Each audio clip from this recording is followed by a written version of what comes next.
नमस्कार दोस्तों, आज की हमारी कहानी आपको अच्छी लगी तो प्लीज़ मेरे चैनल को सब्सक्राइब करें और वीडियो को लाइक करें।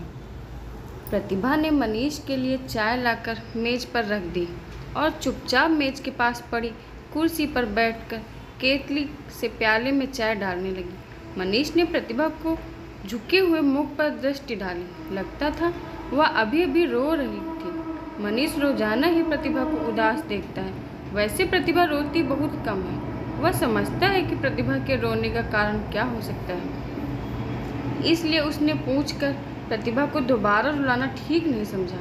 उसने कोमल स्वर में पूछा, माँ और पिताजी ने चाय पी ली? नहीं, प्रतिभा के स्वर में हल्का सा कंपन था। क्यों? माँ जी कहती हैं कि उन्हें इस कदर थकावट महसूस हो रही है कि चाय पीने के लिए बैठ नहीं सकती, और पिताजी को चाय नुकसान करती है तो पिताजी को दूध दे देती हैं और ले गई थी, किंतु उन्होंने कहा कि दूध उन्हें हजम नहीं होता है। मनीष चाय का प्याला हाथ में लेकर माता पिता के कमरे की ओर जाने लगा तो प्रतिभा धीरे से बोली, पहले आप चाय पी लेते, तब तक उनकी थकान भी कुछ कम हो जाती है। तुम पियो, मेरे इंतजार में मत बैठे रहना। माँ को चाय पिलाकर अभी आता हूँ। प्रतिभा ने चाय नहीं पी, गोद में हाथ रखे खिड़की से बाहर देखती रही। काश वह भी हवा में उड़ते बादलों की तरह स्वतंत्र और चिंता रहित होती। प्रतिभा के पिता एक सफल डॉक्टर थे, पर उनकी सबसे बड़ी कमजोरी यह थी कि वे किसी को भी नहीं देख सकते थे। जब भी कोई निर्धन बीमार उनके पास आता तो वह उसके ऑफिस का जिक्र नहीं करते, बल्कि उल्टे उसे फल दवाइयों के लिए पैसे अपने पास से दे देते। परिणाम यह हुआ कि जितने काम वह मेहनत करते थे उतना धन संचित नहीं कर पाए। फिर उनकी लंबी बीमारी चली तो थोड़ा बहुत धन वह खत्म हो गया। उनकी मृत्यु के बाद सिर्फ एक मकान के अलावा और कोई संपत्ति नहीं बची थी। सबसे बड़ी बहन होने के नाते प्रतिभा ने घर का भार संभाला, अपना कर्तव्य समझा। उसने एक स्कूल में अध्यापिका की नौकरी करी। छोटी बहन शिवानी मेडिकल कॉलेज में चौथे साल में थी और भाई शिवम बीए द्वितीय में थी। मनीष ने प्रतिभा के सामने विवाह का प्रस्ताव रखा तो उसने साफ इनकार कर दिया था। उसका कहना था कि जब तक शिवानी पढ़ाई पूरी नहीं कमाने लायक नहीं हो जाती तब तक वह विवाह की बात सोच भी नहीं सकती। इस पर मनीष ने आश्वासन दिया था कि विवाह में वह कुछ खर्च न होने देगा और विवाह के पश्चात भी प्रतिभा अपना वेतन घर में देने के लिए स्वतंत्र होगी। मनीष का यह तर्क था कि वह एक मित्र के नाते उसके परिवार के प्रति सब कुछ नहीं कर सकता जो परिवार का सदस्य बन जाने के पश्चात कर सकेगा। यह तर्क प्रतिभा को भी ठीक लगा था। कभी कभी अपनी चिंताओं के बीच वह खुद को बहुत ही अकेला व असहाय महसूस करती थी। उसने सोचा, यदि मनीष जैसा साथी उसकी भावनाओं को अच्छे से समझता है मिल गया तो उसकी चिंताएं कम हो जाएंगी। फिर भी प्रतिभा की आशंका थी कि अकेली संतान होने के कारण मनीष से उसके माता पिता को बहुत सी आशाएं होंगी और इसलिए शायद उन्हें दहेज रहित लड़की को अपनी बहू बनाने में आपत्ति हो सकती है। पर मनीष ने इस बात को भी टाल दिया था। उसका कहना था कि उसके माता पिता उसे इतना अधिक प्यार करते हैं कि उसकी इच्छा के सामने दहेज जैसी बातों पर सोचेंगे भी नहीं। मनीष के पिता सुबोध राय एक साधारण ऑफिस असिस्टेंट की हैसियत से ऊपर न उठ सके थे। मनीष उनकी आशाओं से बहुत ही अधिक उन्नति कर गया था। घर के रहन सहन स्तर पर भी ऊंचा उठ गया। मनीष सोचता था कि उसके माता पिता उसकी अर्जित आय से ही उससे अधिक संतुष्ट हैं, कि प्रतिभा के वेतन की आवश्यकता अनुभव नहीं करेंगे। यही उसकी भूल थी जिसे वह समझ नहीं पाया था। उसके माता पिता ने पुत्र का विवाह बिना दहेज के लिए केवल इसलिए किया था कि बहू अपने वेतन से वह कमी पूरी कर देगी। जब उनकी यह आशा पूरी नहीं हुई तो वे क्षुब्ध हो गए उठे। उन्हें इस भावना ने जकड़ लिया कि उन्हें धोखा दिया गया। मनीष कमरे में पहुंचा तो उसकी माँ उर्मिला अपने पलंग पर लेटी हुई थी। सुबोध राय पास ही पड़ी कुर्सी पर बैठे समाचार पत्र देख रहे थे। मनीष बोला, माँ, प्रतिभा कह रही थी कि आप थकान महसूस कर रही, चाय पी लीजिए, थकान कुछ कम हो जाएगी। रहने दे बेटा, चाय के लिए मेरी तनिक भी इच्छा नहीं है। तो बताइए फिर क्या लेंगे? प्रतिभा पिताजी के लिए एक मौसमी का रस निकाल कर रही, अपने लिए भी निकाल देगी। रहने दे, मैं रस नहीं पीऊँगी। मैं तेरी माँ हूँ। क्या मुझे अच्छा लगता है कि मैं अपने खर्च बढ़ा कर तेरे ऊपर बोझ बन जाऊँ? क्या करूँ? उम्र से मजबूर हूँ, अब काम नहीं होता। तो फिर क्यों नहीं प्रतिभा को रोटी बनाने देती?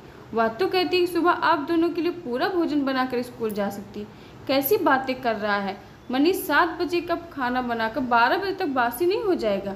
तूने कभी अपने पिता को ठंडा फुल्का खाते देखा है? फिर एक ठंडी सांस ने माँ बोली। माँ बाप पुत्र का विवाह कितने अरमानों से करते हैं। घर में बहू आएगी, रौनक होगी, शरीर को आराम मिलेगा। फिर एक लंबी सांस छोड़कर बोली, खैर इसमें किसी का क्या दोष, अपना समय समय है। रामशंकर लाल 25 लाख रुपए नगद और एक कार देने का वादा कर रहे थे। कैसी बातें करती हो माँ, जो लड़की इतनी रकम लेकर आती वह आपको घर से निकाल देती। कार में उसे फिल्में दिखाने और शॉपिंग कराने में ही मेरा आधे से ज़्यादा वेतन सुहा हो जाता। ऊपर से उसके उलाहने सुनने को मिलते कि उसके मायके में तो इतने नौकर चाकर काम करते थे। और माँ, यदि मेरा विवाह अभी हुआ ही न होता तो क्या होता? यदि प्रतिभा कुछ लाई नहीं तो वह अपने ऊपर खर्च भी तो नहीं करती। तुमसे इतनी बार मैंने कहा कि नौकर रख लो, पर तुम्हें तो नौकर के हाथ का खाना ही नहीं पसंद है। अब तुम ही बताओ कि क्या समस्या है, कैसे हल होगा? उर्मिला के पास जो समाधान था वह उसके बिना बताए भी मनीष जानता था, सो वह चुप रही। मनीष ही फिर बोला, थोड़े दिन और धीरज रखो माँ, शिवानी ने आखिरी वर्ष की परीक्षा दे दी है, अब उसका खर्च तो समाप्त हो ही जाएगा। शिवम भी 1-2 वर्ष में योग्य हो जाएगा और उसके साथ प्रतिभा का उत्तरदायित्व भी खत्म हो जाएगा। वह नौकरी छोड़ देगी। अरे एक बार नौकरी करके छोड़ता है तो फिर वह इसलिए धन जमा करती रहेगी कि बहन का विवाह करना है। मनीष हंसकर बोला, इतने दूर की चिंता आप क्यों करती हैं माँ? माँ, शिवानी डॉक्टर बनकर स्वयं अपने विवाह के लिए बहुत धन जुटा लेगी। मुझे तो तेरी चिंता है। मुझे तो छोड़ो, इन्हें तो फल इत्यादि मिलने ही चाहिए, नहीं तो शरीर कैसे चलेगा। तभी प्रतिभा 2 गिलासों में मौसमी का जूस लेकर कमरे में आई। मनीष हंसकर बोला, देखो माँ, तुम तो केवल पिताजी की आवश्यकता की बात कह रही थी, प्रतिभा तो तुम्हारे लिए भी जूस ले आई है, अब पी लो। प्रतिभा ने इतने स्नेह से निकाला है, नहीं पियोगी तो उसका दिल दुखेगा। इस प्रकार की घटनाएं अक्सर होती रहती हैं। माँ का जितना असंतोष बढ़ता जाता है, मनीष का पत्नी के प्रति उतना ही मान। विवाह के पश्चात प्रतिभा ने एक बार भी सुनाकर नहीं कहा कि मनीष ने उसे जो आश्वासन दिए थे वे निराधार थे। उसने कभी यह नहीं कहा कि मनीष के माता पिता की तरह उसके माता पिता ने भी उसे योग्य बनाने में उतना ही धन खर्च किया था। तब क्या उसका उनके प्रति इतना ही कर्तव्य है कि वह अपने भाई बहन को योग्य बनाने में सहायता करे? वह तो अपने सास ससुर को संतुष्ट करने में किसी प्रकार की कसर नहीं छोड़ती। स्कूल से आते ही घर गृहस्थी के कार्यों में उलझ जाती। अपने मायके से जो साड़ियाँ लाई थी अब भी उन्हें ही पहनती है, पर उसके माथे पर शिकन तक नहीं आती। प्रतिभा ने सरलता से परिस्थितियों से समझौता कर लिया था। उसे देख मनीष उससे काफ़ी प्रभावित था। यही बात वो अपने माता पिता को समझाने का प्रयत्न करता था, किंतु वे समझना ही नहीं चाहते थे। वे घर के खर्चों को लेकर घर में एक अशांत वातावरण बनाए रखते, केवल इसलिए कि वे बहू को यह बतलाना चाहते थे कि वह अपने भाई के ऊपर जो धन खर्च करती है वह उनके अधिकार का अपहरण है। प्रतिभा स्कूल के लिए तैयार हो रही थी, उसे सास की पुकार सुनाई दी तो बाहर निकल आई। पड़ोसन के 2 लड़कों ने उन्हें बताया कि सुबोध राय जब नियम के अनुसार सुबह की सैर के बाद घर लौट रहे थे, तब एक स्कूटर वाला उन्हें धक्का देकर भाग निकला और वे सड़क पर गिरे पड़े थे। प्रतिभा तुरंत घटनास्थल पर पहुंची। ससुर बेहोश पड़े थे। प्रतिभा कुछ लोगों की सहायता से उन्हें उठाकर घर लाई। उसने जल्दी से शिवानी को फ़ोन किया। शिवानी ने कहा कि वे चिंता ना करें, वह जल्दी एम्बुलेंस लेकर आ रही है। प्रतिभा ने छुट्टी के लिए स्कूल फ़ोन कर दिया और घर आकर अस्पताल के लिए ज़रूरी सामान रखने लगी। तभी शिवानी आ गई। जितनी तत्कालीन चिकित्सा करना असंभव था उसने की और उन्हें अस्पताल ले गए। शिवानी अपने स्वभाव और व्यवहार के कारण पूरे अस्पताल में सर्वप्रिय थी। यह जानकर कि उसका कोई निकट संबंधी अस्पताल में भर्ती होने आया है, उसके मित्रों और संबंधित डॉक्टरों ने सब प्रबंध कर दिए। घबराहट के कारण उर्मिला को लग रहा था कि वह शक्ति रहित होती जा रही है। सारे अस्पताल में एक हलचल सी मची हुई थी। वह कभी सोच भी नहीं सकती थी कि कभी उसके रिटायर्ड पति को इस प्रकार का विशेष इलाज उपलब्ध हो सकेगा। बीच बीच में प्रतिभा आकर सास को धीरज बंधाने का प्रयत्न करती। मनीष ऑफिस के कार्य से कहीं बाहर गया हुआ था। प्रतिभा ने उसे भी इस घटना की सूचना दे दी। शिवम समाचार पाते ही तुरंत आ गया था। दवाइयों के लिए भागदौड़ वही कर रहा था। मदद के लिए उसके एक मित्र ने उसे अपनी कार दे दी थी। 5-6 घंटे बाद सुबोध राय कमरे में लाए गए। शिवानी ने बार बार प्रतिभा की सास को तसल्ली दी कि सुबोध राय जल्दी ही ठीक हो जाएंगे। वातावरण में एक ठहराव सा आ गया था। उर्मिला ने कमरे में चारों ओर देखा। अस्पताल में इतना अच्छा कमरा तो काफ़ी महंगा पड़ेगा। जब उसने अपनी शंका व्यक्त की तब शिवम बोला, माँ जी, आप 2 बेटों की माँ होकर खर्च की चिंता क्यों करती हैं? मेरे होते यदि आपको किसी प्रकार का कष्ट हो तो मैं बेटा होने का अधिकार कैसे पाऊंगा? प्रतिभा हंसकर बोली, माँ जी, आज इसने पिताजी को अपना रक्त दिया है ना, इसीलिए यह बढ़ बढ़ कर आपका बेटा होने का दावा कर रहा है। यह सुन उर्मिला की आंखें छलछला आईं।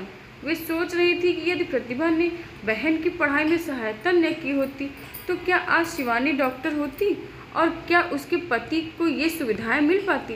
रामशंकर लाल का पुत्र क्या अपनी बहन को दहेज के बाद उसके ससुर को खून देने की बात सोचता? सुबोध राय जब घर आए तब उर्मिला की मनोस्थिति बिल्कुल बदल चुकी थी और सारी कमजोरी भी गायब हो चुकी थी। रात को पति को जल्दी भोजन कराकर वह प्रतिभा के लिए कार्डिगन बन रही थी। तभी उन्हें शिवम के आने की आवाज़ सुनाई दी। प्रसन्नता से उनका मुख उज्जवल हो रहा था। शिवम ने एक डब्बा लाकर उनके पैरों के पास रख दिया और पूछने पर बोला, माँ जी, मैंने एक पार्ट टाइम जॉब कर लिया है, पहला वेतन मिला तो आपका आशीर्वाद लेने आया हूँ। यह सुनकर उर्मिला चकित रह गई। वे रुष्ट होकर बोली, क्या तेरा दिमाग खराब हुआ है? पढ़ना नहीं है, पार्ट टाइम जॉब करने का। पढ़ाई में इससे कुछ अंतर नहीं पड़ता माँ, बेशक आप आशीर्वाद नहीं मिलता, मैं तेरी बात नहीं मानूंगी। जब एक तक तू नौकरी छोड़ने का वादा नहीं करेगा मैं इस डिब्बे को हाथ नहीं लगाऊंगी।